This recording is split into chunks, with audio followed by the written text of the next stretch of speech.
Hello, it's Arthur Link here from Halcyon, and I'm doing a video in partnership with Armonia Health where we've decided to showcase our black sheep stories and really get to inspire people to embrace the ways in which they don't fit in and those stories of our lives.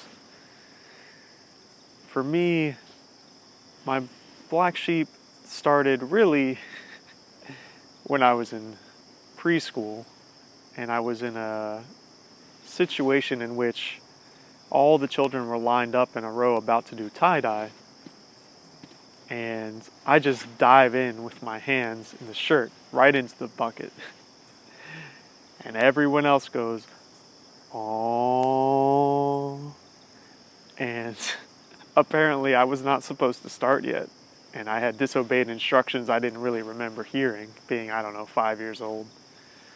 But then the teacher takes me when she comes back, and tells them to start. She takes me and sits me on a picnic table, and I have to watch the rest of the children do tie-dye. So that was always a very formative experience for me, in which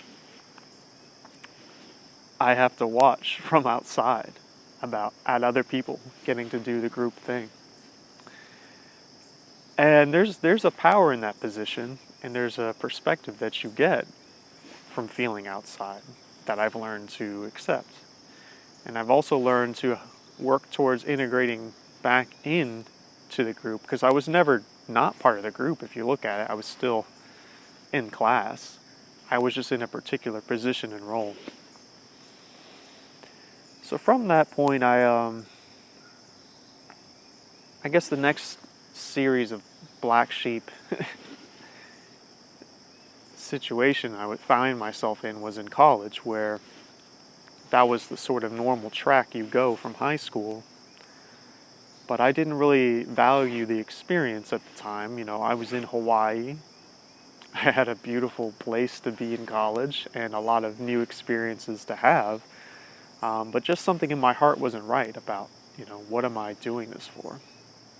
So I drop out, I give up the scholarship, and I try to make it my own way in Hawaii.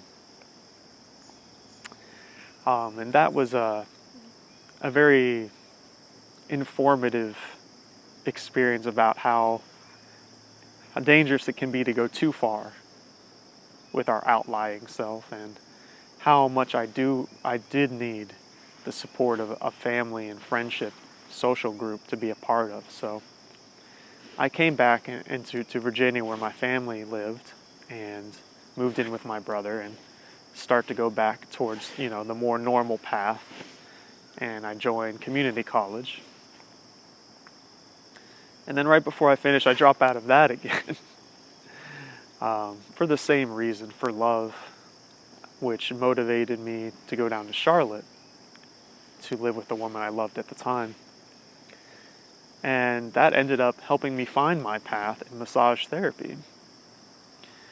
So my point is, these black sheep experiences, that where our heart pulls us to go against the grain or to do something that makes no sense or is completely unconventional, can turn out really being a benefactor to our lives, because it's the way in which we're growing.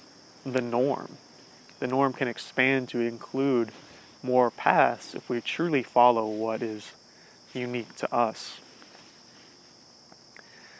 So the next time I had a black sheep transition was definitely after I'd been working as a massage therapist for a year.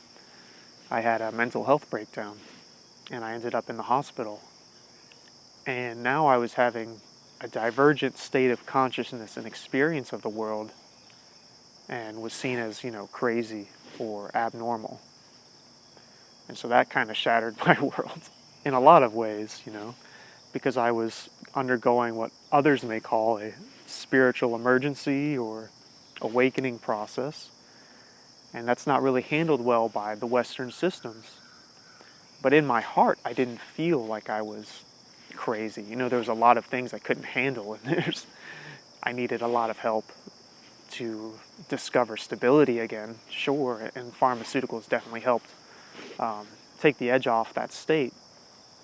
But in terms of integrating and processing that experience, I needed to go and finally find like a tribe of other black sheep, of other people who had altered states of consciousness and went with it and saw it as part of the human experience. And so that's what's really expanded my path and helped me reach the point where I can be on a platform and talk about these experiences and reach out to others who are going through things they don't quite know how to handle or process or interpret in their current paradigm. And I guess in my phase of life now, I would say I've made, my black sheep lifestyle the norm. So now, it wasn't until I was talking to a friend actually last year where I was, it was a normal thing for me, and I was just telling her about my life and what I did. And they go, yeah, I'm living the dream. But I said it very casually, and she goes, how many people can say that? I go, oh yeah, it's pretty great. So now I'm learning to have more gratitude for how my black sheep life has become a lifestyle that supports my uniqueness. And I want to help encourage and support people in finding their own path and their own way to a lifestyle that really supports their inner gifts and the ways that they are different from everyone else, and how we can celebrate that. So that's what it means to be a black sheep in my experience, and that's my contribution to the series. So I encourage you all to make your own videos or share a little bit about your story as well in the comments. And thank you for listening.